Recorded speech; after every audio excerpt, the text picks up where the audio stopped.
4 দিন ধরে উত্তপ্ত সচিবালয়। বিক্ষোভ সমাবেশ মিছিল স্লোগানে উত্তেজনার কেন্দ্রবিন্দুতে পরিণত হয়েছে প্রশাসনিক কাজের মূল এই কেন্দ্রটি। গেল কয়েকদিনের মতো আজও বিক্ষোভ করছে শত শত কর্মকর্তা কর্মচারীরা। চলমান এই আন্দোলনে মূলত অকার্যকর হয়ে পড়েছে দেশের সার্বিক প্রশাসনিক কার্যক্রম।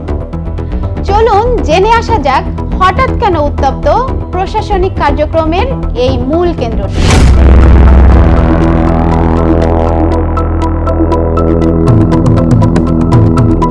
টানা 4 দিন ধরে উত্তপ্ত সচিবালয়। বিক্ষোভ সমাবেশ মিছিল ও স্লোগানে উত্তেজনার কেন্দ্রবিন্দুতে পরিণত হয়েছে প্রশাসনিক কাজের এই মূল কেন্দ্র। গেল কয়েকদিনের মতো আজও বিক্ষোভ করছেন শত শত কর্মকর্তা কর্মচারী। চলমান আন্দোলনে কার্যত অচল সরকারি সব কার্যক্রম। আন্দোলনকারীরা বলছেন সরকারি চাকরি অধ্যাদেশ 2025 এর খসড়া অবিলম্বে বাতিল করতে হবে, তা না হলে কাজে ফিরবেন না তারা। এছাড়াও অধ্যাদেশ প্রত্যাহার না হলে সচিবালয় অচল করার হুমকিও আন্দোলনকারীদের। আজও শত শত কর্মকর্তা কর্মচারী সচিবালয়ের প্রধান গেট বন্ধ করে দিয়ে সেখানে অবস্থান নিয়েছেন। প্রবেশের অন্য গেটগুলোও বন্ধ। এতে কার্যত অচল প্রশাসনের প্রাণকেন্দ্রটি। মূলত 2018 সালের সরকারি চাকরি আইন সংশোধনের অধ্যাদেশের খসড়া নিয়ে ক্ষুব্ধ সব পর্যায়ের কর্মকর্তা কর্মচারীরা।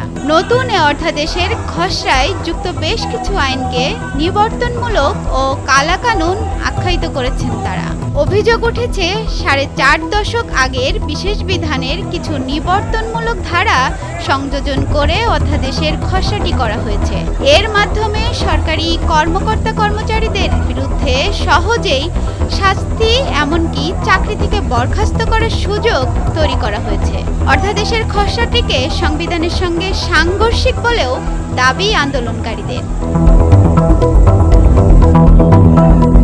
অধ্যাদেশে 4 ধরনের শৃঙ্খলা ভঙ্গের অপরাধের জন্য বিভাগীয় মামলা ছাড়া কেবল কারণ দর্শানোর নোটিশ দিয়ে চাকরিচ্যুত করার বিধান রাখা হয়েছে।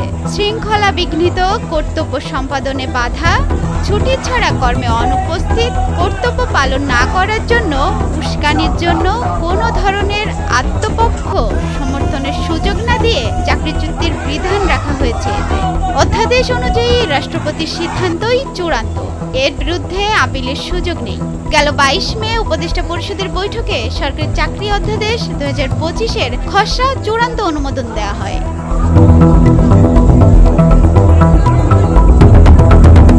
বিশ্লেষকরা বলছেন এই আন্দোলনের পিছনে দীর্ঘদিনের পুঞ্জীবিত ক্ষোভ, রাজনৈতিক অনিশ্চয়তা এবং অস্থির প্রশাসনিক বাস্তবতাও বিদ্যমান। এর আগেও বিভিন্ন মন্ত্রণালয়ের কর্মচারীদের বেতন বৈষম্য, পদোন্নতি নীতিমালা সংস্কার ও চুক্তিভিত্তিক নিয়োগের প্রতিবাদে কর্মবিরতি ও অবস্থান কর্মসূচি দেখা গেছে। সরকারের পক্ষ থেকে বারবার আশ্বাস দেওয়া হলেও বাস্তব পদক্ষেপের অভাবে আন্দোলন ক্রমেই বিস্তৃত হয়ে পড়ে। অতিরিক্ত সচিব থেকে অফিস সহায়ক সব স্তরের কর্মীরা এই আন্দোলনে যুক্ত হন। এতে সচিবালয়ের স্বাভাবিক কার্যক্রম মারাত্মকভাবে ব্যাহত, প্রশাসনিক অচল অবস্থা আশঙ্কাজনক। বিশ্লেষকরা এও মনে করছেন শুধু প্রশাসনিক দাবি দেওয়া নয়, এর পিছনে গভীর রাজনৈতিক অসন্তোষ রয়েছে। দ্রুত সমাধান না এলে প্রশাসনিক অচল অবস্থা আরও বাড়তে পারে। এর পিছনে রাজনৈতিক বার্তাও লুকিয়ে থাকতে পারে। আর আন্দোলনের তীব্রতা ও বিস্তৃতি সরকারের জন্য একটি বড় চ্যালেঞ্জ হয়ে দাঁড়াচ্ছে। বিশেষ করে প্রশাসনের বড় এই অংশটি সরকারের উপর আস্থা হারালে শাসন ব্যবস্থার স্থিতিশীলতা ঝুঁকির মুখে পড়তে পারে।